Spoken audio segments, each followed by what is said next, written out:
ရတယ်ဆိုတော့ဒါကြောင့်မလို့တကယ်လို့ join မယ်လို့စဉ်းစားရဲဆိုတော့ April intake ကို join တင်တယ်ပေါ့နော်အဲ့ဒါမှဘာသာစကားလိုအပ်ချက်ကိုမြန်လေးဖြည့်ဆည်းနိုင်ပြီပေါ့ဆိုတော့ကျမတို့ hospitality နဲ့ culinary track အောက်မှာဆိုလို့ရှိရင်ဘာတွေရှိလဲပေါ့ဆိုတော့အဲ့အောက်မှာဆိုလို့ရှိရင်available courses တွေအနေနဲ့chef ရယ် restaurant event specialist ရယ် hotel specialist ရယ် bakery ရယ်ဆိုတော့ဒီ hospitality နဲ့ culinary track အောက်မှာသွားမယ့်အကြောင်းသားတွေအတွက်ဆိုတော့ related background experience မရှိထားဘူးဆိုလို့ရှိရင်လည်း join လို့ရတယ်ဒါပေမဲ့ဒီခုနကတော့ nursing and social track ပေါ့နော် nursing and social health track အောက်မှာသွားမယ့်ကျောင်းသားတွေဆိုလို့ရှိရင်သူက nursing ဆိုလို့ရှိရင်လည်းဥပမာ nurse နဲ့ပတ်သက်တဲ့ diploma ပြီးထားလို့ရှိရင်မှrelated background experience ရှိမှ join လို့ရတယ်နောက်တစ်ခုကဆို caretaker and educator for special needs ပေါ့နော်ဆရာဒီဟာတွေဆိုလို့ရှိရင်လည်းသူက bachelor degree တစ်ခုခုလိုအပ်တယ်ပြီးတဲ့အခါကျတော့ဒီ caretaker နဲ့ educator ဟိုပါပေါ့နော် background field မှာအလုပ်လုပ်ထားပြီးရဲ့ experience ရှိဖို့လိုအပ်တယ်ဆိုတော့ဒီလူတွေဆိုရင်တော့နောက်ပေါ့ background experience နဲ့ education လိုအပ်ပါတယ်ဆိုတော့သူတို့ဆိုရင်တော့သာမန်ဘာသာစကားကို B2 level ထိသင်ရမယ်ဒါပေမဲ့ကျမတို့ဒီ hospitality နဲ့ culinary track အောက်မှာဆိုလို့ရှိရင်တော့သာမန်ဘာသာစကားကို B1 level လောက်ထိသင်တယ်ဆိုလို့ရှိရင်ရပြီပေါ့နော်ဆိုတော့သူတို့အဲ့မှာ exam တော့ရှိတယ် external exam ဖြေရမှာဆိုတော့ဒါမဲ့ application deadline ကတော့ဒီ March လ31ရက်နေ့နောက်ဆုံး application deadline တင်ရdeadline ဖြစ်ပါတယ်ဆိုတော့စမှာကတော့ April 9ရက်နေ့စမှာပေါ့နော်ဆိုတော့အခု April 9ရက်နေ့ကို join တင်တဲ့အကြောင်းသားရယ်ဆိုလို့ရှိရင် discount ရှိပါတယ် discount ကကြတော့ euro 9600ပေါ့နော် program ရဲ့ပုံမှန် fee က euro 11500ဒီဟာတွေကကြတော့ဒီ line နှစ်တိုင်းပေးရမှာမဟုတ်ဘူးအခုတစ်ခါလေးပဲပေးရမှာပေါ့နော်ဆိုတော့ဒီတစ်ခါပေးပြီးသွားရင်တော့ invest တစ်ခုလုပ်ပြီးသွားရင်တော့နောက်ပိုင်းတော့ကိုယ့်ရဲ့ဒီဟိုပါပေါ့နော် professional life မှာရောပြီးတဲ့အခါကျတော့ကိုယ့်ရဲ့ဒီ educational ပတ်သက်တဲ့ life မှာရောဒီဟိုပါပေါ့နော်ချောချောမွေ့မွေ့သွားလို့ရပြီပေါ့နော်ဒီဟိုပါပေါ့ပြောရမယ်ဆိုလို့ရှိရင်အခွင့်အလမ်းတွေအများကြီးရပြီးတော့မှသွားလို့ရပြီဆိုတော့ဒီ per way program ရဲ့ fees ကတော့euro 9600အခု join မယ်ဆိုလို့ရှိရင်ပေါ့နော်ဆိုတော့တစ်ခါလေးပေးမယ်ဆိုရင်တော့9600တကယ်လို့မြန်ကျောင်းသားအနေနဲ့ခွဲပေးခြင်းနဲ့ဆိုရင်တော့လည်း installment plan ရှိရပေါ့နော်3လတစ်ခါပေးရမယ်ပထမဦးဆုံး program မစခင်မှာ9900 first payment အနေနဲ့သွင်းရမယ်second payment ကတော့program စပြီးတော့နောက်3လအကြာမှာထပ်ပေးရမှာပေါ့နော်ဆိုတော့တကယ်လို့နှစ်ခါခွဲပေးမယ်ဆိုရင်တော့သူ့ရဲ့ normal price ထဲကိုရောက်သွားမှာပေါ့နော်အဲဆိုတော့ဒီမှာက nursing နဲ့ healthcare trust ဆိုရင်လည်း discount အတူတူပါပဲအခုဒီ March လ31ရက်နေ့ပေါ့နော်ဒီ April intake ကို join မယ်ဆိုရင်တော့ discount အနေနဲ့ euro 9600သွင်းလို့ရှိရင်တော့ join လို့ရပါတယ်installment အနေနဲ့ဆိုလို့ရှိရင်တော့သူလည်းနှစ်ခါခွဲသွင်းလို့ရတယ်သူ့ရဲ့မူရင်း price ကတော့13900ပေါ့နော်ဆိုတော့ဒီ nurse တွေအနေနဲ့ကြတော့ရောပေါ့နော်ဒီဟာပြီးသွားရင်ဘာအောင်ရမှာလဲပေါ့သူတို့ဆိုလို့ရှိရင်ဒီ program ပြီးသွားလို့ရှိရင်သူတို့က Germany နိုင်ငံနဲ့ all EU countries တွေအားလုံးကနေပြီးတော့အသိမှတ်ပြုတယ်ဒီ register nurse ပေါ့နော်ဆိုတော့ Europe မှာ register nurse ဖြစ်ဖို့မလိုဘူးမလွယ်ဘူးဒါပေမဲ့ဒီ program ပြီးသွားရင်ဒီလို qualification ကိုရနိုင်တယ်ပေါ့နော်အဲ့ဒါပြီးတဲ့အပြင်မှာသူကဒီ Europe မှာအခု healthcare sector တွေအရန် demand ဖြစ်တယ်ပေါ့နော်ဆိုတော့ demanding ဖြစ်တယ်အဲ့အတွက်ကြောင့်မို့လို့သူတို့တွေ job opportunities တွေဆိုရင်လည်းပူစရာမလိုဘူးဒီ program ကို join နေတဲ့အချိန်တွင်းမှာလည်းပဲသူတို့ရဲ့ practical experience ကိုဒီ nursing organization တွေ healthcare organization တွေမှာဒီ experience တွေယူနိုင်နေပေါ့နော်ဆိုတော့ဒါကြောင့်မို့လို့ဒီဟာပြီးသွားရင်အလုပ်ကိုင်ခွင့်ရေးကပို့ပြီးတော့လွယ်ကူတယ်ပြီးတော့သူတို့ကဂျာမန်ဘာသာစကားကလည်း B2 level အထိတက်ရမှာဆိုတဲ့အခါကျတော့ဒီ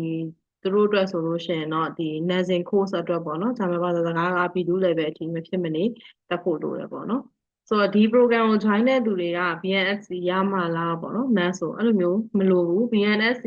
ရှိထားဖို့မလိုဘူးဒါပေမဲ့ nursing နဲ့ပတ်သက်တဲ့ diploma တခုပြီးတော့ရှင်ဒီမှာဥမာ training ဆင်းထားတာပဲဖြစ်ဖြစ်ဒီ working experience ရှိတာပဲဖြစ်ဖြစ်ဒီဥစ္စာကတော့လိုအပ်တယ်ပေါ့နော်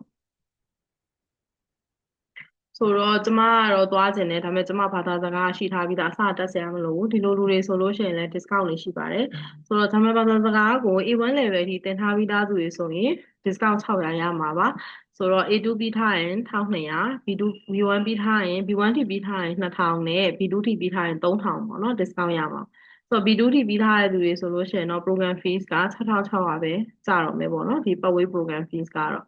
ဆိုတော့ B2 ထိပြီးထားတဲ့သူတွေဆိုလို့ရှိရင်ဒီဟိုပါပေါ့နော်သူတို့ဆိုလို့ရှိရင်ဒီကျမတို့ B2 ရဲ့ test ပေါ့နော်ဆိုတော့ interview တော့ဖြေရမယ် B2 B2 level အထိပြီးခဲ့တယ် ဆိုတာဟိုပါပေါ့နော် interview test တော့သွားရမယ်ဆိုတော့ interview test သွားလို့ဒီ B2 level ထိပြီးရဆိုလို့ရှိရင်တော့သူတို့ဆိုလို့ရှိရင်ဒီ interview တွေရတာပို့ပြီးတော့မြန်လိမ့်မယ်ပေါ့နော် interview stage ကိုတန်းသွားလို့ရတယ်ပေါ့ဒါကတော့ဒီ nursing အတွက်ဒီ discount မှာ discount ပုံစံကတော့အတူတူပဲသူ့ရဲ့ program fee ပုံမူတည်ပြီးတော့အတိုးရောဖြစ်သွားတာပေါ့နော်ဟိုဒါလေးကတော့ timeline ပေါ့နော်ဆိုတော့ timeline အနေနဲ့ပြောရမယ်ဆိုလို့ရှိရင်အခုကျမတို့ April intake မှာ join တဲ့သူတွေဆိုလို့ရှိရင်ဂျာမန်ဘာသာစကားကို hospitality နဲ့ culinary track ဆိုရင်ဂျာမန်ဘာသာစကားက A1 ကနေပြီးတော့မှ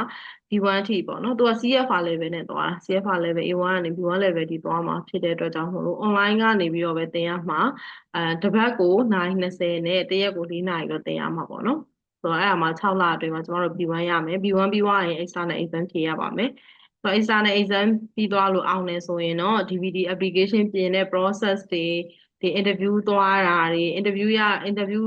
အောင် pass ဖြစ်ပြီးရဲ့နောက်မှာ receipt offer letter ရမယ် offer letter ရပြီးရဲ့နောက်မှာကျမတို့ visa application guidance ပေးမယ်ဒါပြီးသွားရင် visa လျှောက်ရမယ်ပြီးတဲ့အခါကျတော့ visa လျှောက်ပြီးရဲ့နောက်မှာတော့ pre departure briefing တွေ training တွေတောက်လျှောက်သွားရမယ်ပေါ့နော်ဆိုတော့သူတို့ transition ကာလကို smooth ဖြစ်အောင်ပေါ့ဆိုတော့ဒီ program ကို April မှာ join နေဆိုလို့ရှိရင်တော့ကျောင်းသားက2026 December ဆိုလို့ရှိရင်ဂျာမနီကိုရောက်မယ်ပေါ့နော်အဲ့မှာ DVD program ကိုစရမယ်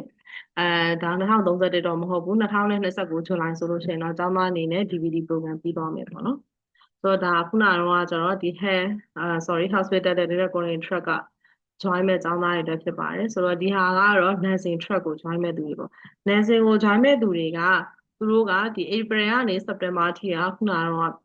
B1 ကိုသင်ရမှာဒါပေမဲ့သူတို့ကကျတော့ B2 level အထိသင်ရမှာဖြစ်တဲ့အတွက်ကြောင့်နောက်ထပ်3လထပ်ပြီးတော့အောက်တိုဘာနိုဝင်ဘာဒီဇင်ဘာ3လမှာ B2 level ကိုထပ်ပြီးတော့သင်ရမယ်စာသင်ချိန်နဲ့ဒီပေါ့နော် education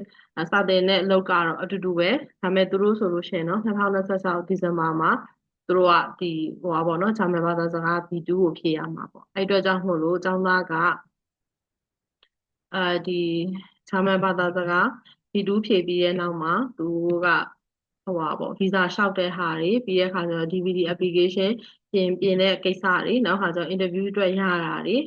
ပြီးတဲ့အခါကျတော့ visa guidance ပြီး departure briefing အဲ့ဒါတွေကတော့အရှိရ process တိုင်းပဲသွားမှာပေါ့နော်ဒါကတော့ဒီခုနကပြောပြခဲ့တဲ့အတိုင်းပဲ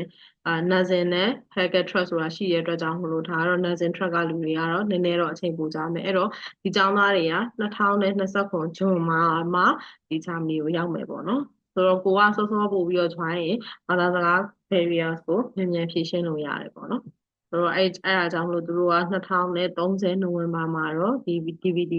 ရဲ့ဒီဟိုပါပေါ့နော် journey ပြီးသွားမယ်ပေါ့နော်ဆိုတော့ဒါကတော့ခုနကတော့ရှင်းပြသွားတာတော့ timeline လေးပေါ့နော်ဆိုတော့ကျမတို့ခုနကတော့ program fees ကဒီပေါ့နော်ဂျာမန်ဘာသာစကား D1 level အထိပဲသင်ရမယ် hospitality နဲ့ culinary track အောက်မှာဆိုလို့ရှိရင်သူတို့က9600ကျမယ်ခုနကတော့ဒီ nursing and healthcare trust ဆိုရင်တော့လည်းဒီဓာတ်ရိုက်သွင်းရင်9600ဒါပေမဲ့အကျူရဲ့နှစ်ခါခွဲသွင်းရင်တော့13900နဲ့900ပေါ့ဒီလို program fees တွေကိုပြောပြသွားတယ်ဆိုတော့ဒီ program fees တွေကိုအခု invest လုပ်လိုက်တယ်ဆိုရင်ဘယ်အချိန်မှာပြန်ရမှာလဲပေါ့နော်ဆိုတော့ဘယ်အချိန်မှာ payback time လဲဆို payback time ကအရန်တူတယ်။ကျောင်းသားအနေနဲ့ DVD application DVD တက်နေတဲ့အချိန်တွေမှာသူ့အနေနဲ့ allowance က800ကနေ1000ကြားရမှာဖြစ်တယ်။အဲ့အတွက်ကြောင့်မို့လို့ DVD တက်နေတဲ့အချိန်တွေမှာ payback period လို့မတတ်မှတ်ဘူးဆိုရင်တော့ပဲဒီ program ပြီးသွားတဲ့ခါကျရမယ့် salary က euro 2000ကနေ2500ကြားဖြစ်တယ်။ဒါကြောင့်မို့လို့အခုကတော့ invest လုပ်ခဲ့တဲ့ဒီ program fees ကို4လခွဲကနေ6လကြားမှာပြန်ရှာလို့ရတယ်။ဆိုတော့ဒါပြီးသွားလို့ရှိရင်တော့သူ့ရဲ့ဒီ life ပေါ့နော် life ကတော့ဒီ European country တွေမှာရတဲ့ work life balance နဲ့ပြီးတော့ခါကျကိုယ့်ရဲ့ living standard နဲ့အညီပေါ့ဟိုပါပေါ့နော် European living standard နေထိုင်သွားလို့ရတယ် benefit အကြီးကြီးရှိတယ်ပေါ့နော်ဒီတဲ့ဝန်တောင်ထားတယ်လေဆိုတော့ဒီ register ကတော့ခုနကတော့ nurse နဲ့ပတ်သက်တဲ့အကြောင်းလေးပြောခုနကတော့ကျမတို့ပြောဒီ program fees ပေါ့နော်ဆိုတော့ဒီ program fees ဒီလောက်တောင်းတယ်ဒီထဲမှာဘာတွေပါလဲပေါ့ဘယ်လို service တွေပါလဲဆိုတာကိုသိကြကြမှာပေါ့နော်ဆိုတော့ဒါတွေကတော့ကျမတို့ခုနကတော့တောင်းထားတဲ့ program fees ထဲမှာကျမတို့ပေးမယ် service တွေပေါ့နော်ဆိုတော့ဒီကျမတို့ဂျာမန်ဘာသာစကားကို A1 ကနေပြီးတော့မှ B1 level အထိကိုဒီ German native တွေနဲ့သင်တဲ့ online class ပါမယ်အဲ့ဒါကခုနကတော့ပြောရဲတစ်ပတ်ကိုနိုင်20တင်ရမှာသူတို့နဲ့တင်ရမှာပေါ့နော်နောက်ခါကျတော့ဒီ external exam ဖြေရမယ်ဘာကြောင့်လဲဆိုတော့ Germany မှာကခုနကပြော tuition fees က free ဖြစ်တယ်။ခြား opportunities တွေအများကြီးရှိတယ်။ဒါပေမဲ့အဲ့ကိုရောက်အောင်သွားဖို့ဆိုတော့ခြားမှာ process တွေအများကြီးလိုတယ်။ပြင်ဆင်ဖို့တွေအများကြီးလိုတယ်။ဆိုတော့ဒါတွေကိုကျမတို့ဘက်က support လုပ်ပေးရမှာပေါ့နော်။ဆိုတော့ external exam ဖြေရမယ်။အဲ့ external exam preparation class တွေကိုကျမတို့ဘက်ကနေပြီးတော့ပြင်ဆင်ပေးမယ်ပေါ့နော်။နောက်တစ်ခုကကျတော့ဒီ B1 ဖြေဖို့အတွက်software ဖြေဖို့အတွက် exam center မှာ register လုပ်ပေးတာတွေနောက်ကကျ online learning platform တွေလည်းထားပေးထားပါတယ်။ကျောင်းသားအနေနဲ့ဒီတစ်ပတ်မှာနိုင်20လေ့လာတာမလုံလောက်ဘူးဆိုရင်လည်း online learning platform မှာသွားပြီးတော့မှတောက်လျှောက်လေ့လာလို့ရတယ်။ကိုယ့်ရဲ့ဘာသာစကား improve ဖြစ်နေအောင်အချိန်မီနေရာမီမှာစူးစမ်းနေလို့ရတယ်။နောက်ခါကျတော့ဒီဟာပြီးသွားရင် DVD application နဲ့ပြင်ဆင်ပေးတာတွေပြီးတော့ခါကျတော့ application ရှောက်ပေးတာတွေတင်ပေးတာ invitation တင်ပေးတာတွေနောက်ခါကျတော့ဒီ interview အတွက်ပြင်ဆင်ပေးမယ်ပေါ့နော်ကျောင်းသားအနေနဲ့ဒီဟာတွေအတွက်ဆိုတော့ဘာတွေတော့မေးတတ်တယ်ဘယ်လိုတွေတော့ဖြေရမယ် interview မှာဘာတွေကိုဖြေရဆိုရင်ပို့ပြီးတော့အဆင်ပြေရဘယ်လိုသဘောကျတယ် interview ဖြေပုံဖြေနည်း style standard ဒီဟာတွေအားလုံးကိုဒီ interview preparation နဲ့ mock interview ဆိုတဲ့ 8 stage မှာအားလုံးကိုကျမတို့ပေါ့နော် training ပေးသွားမှာဖြစ်ပါတယ်နောက်တစ်ခုကျတော့ဒီ documentation check တဲ့အပိုင်းတွေပေါ့နော်ဆိုတော့အလုပ်ရှင်စီကနေပြီး interview pass ဖြစ်သွားလို့ offer letter ရတဲ့ခါကျရင်ဒီ offer letter ကိုကျမတို့က certificate translation တွေcertification တွေလုပ်ရမယ်ဒီဂျာမန်ဘာသာစကားနဲ့ certificate translation လုပ်ရမှာဖြစ်တယ်ပြီး offer letter မှာကလည်း check လုပ်ပေးမှာဖြစ်မှာဆိုတော့ offer ကကြတော့ဂျာမန်ဘာသာစကားနဲ့ English နဲ့ပေါင်းပြီးတော့လာအဲ့လိုဆိုတော့အတွက်ကြောင့်ကျမတို့ဒီဟာလေးတွေကို check လုပ်ပေးဖို့လိုတယ် documentation check တဲ့အပိုင်းတွေကျမတို့ဘက်ကလုပ်ပေးမယ်နောက်ကကျတော့ visa application guidance တွေကိုကျမတို့ဘက်ကနေ service ပေးမယ်ပြီးတော့ဒီပေါ့နော် pre departure briefing ရှိပါတယ် intercultural briefing တွေလည်းပြီးမယ်ပေါ့နော်ပြီးတော့ခါကျ airport transfer arrangement တွေခြားမျိုးသွားတဲ့အချိန်မှာပေါ့နော်ဒီ transit တွေ airport transfer arrangement တွေကိုလည်းကျမတို့အနေနဲ့ဒီဟာတွေကိုလည်း service ပေးမယ်ဒါပေမဲ့ transportation fees ကတော့ပေးရမှာပေါ့နော်ဒီ program ထဲမှာ transportation fees ကတော့မပါဘူးနောက်ခါကျဒီ city of registration ပေါ့နော်ဟိုမှာ register လုပ်တာ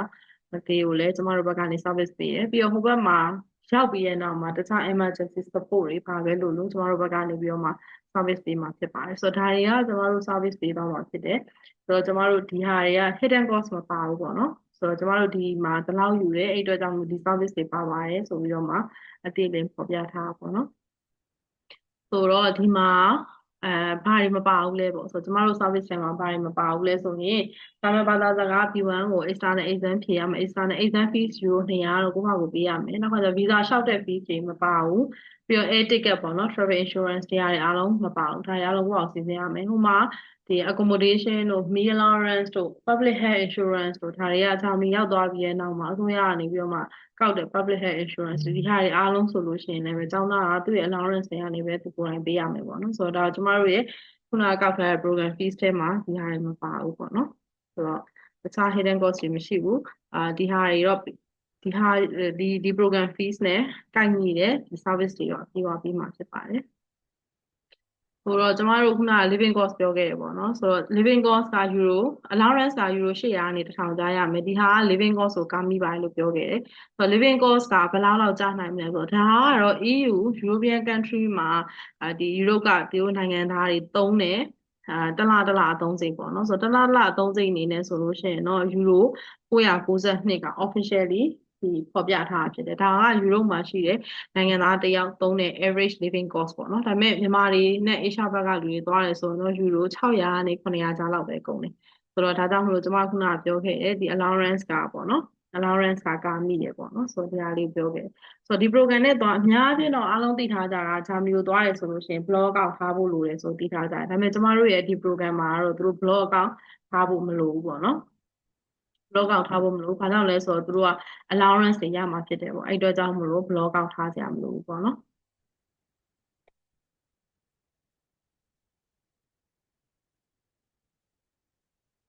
ဆိုတော့ဒီ program လေးကို join မယ်ဆိုရင် admission requirements အနေနဲ့ဘာတွေလိုအပ်လဲပေါ့ဆိုတော့ admission requirements အနေနဲ့ဒီ hospitality နဲ့ college track ကို join မယ်ဆိုလို့ရှိရင်เนาะဘာလို့လဲဆိုတော့ passport လိုတယ်ကျောင်းသား resume လိုတယ်ပြီးရခါကျတော့ certificate of employment ဒါရှိမှာပါမရှိဘူးဆိုလည်းအဆင်ပြေရ hospital တွေနဲ့ colonial trial မှာ join မဲ့သူတွေက